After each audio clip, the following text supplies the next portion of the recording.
داش ابراهیم خیلی نورانی شدی. روزی که آقای بهشتی شهید شد خیلی ناراحت شدم، اما به خودم گفتم خوش به حالش که با شهادت رفت. حیف بود با مرگ طبیعی از دنیا بره.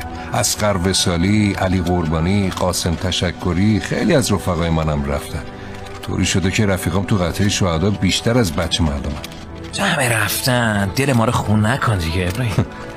خرمشهر آزاد شد و یه عملیات دیگه تو راهه. شهادت لیاقت میخواد، هرچند توکلم به خداست. خیلی دوست دارم شهید بشم، اما خوشگلترین شهادت رو میخوام. خوشگلترین شهادت دیگه چیه؟ اینکه جایی بمونی که دست احدی بهت نرسه، کسی هم تو رو نشناسه، خودت باشی و آقا مولا هم بیاد سرتو به دامن بگیره. این خوشگلترین شهادته. داش ابراهیم تو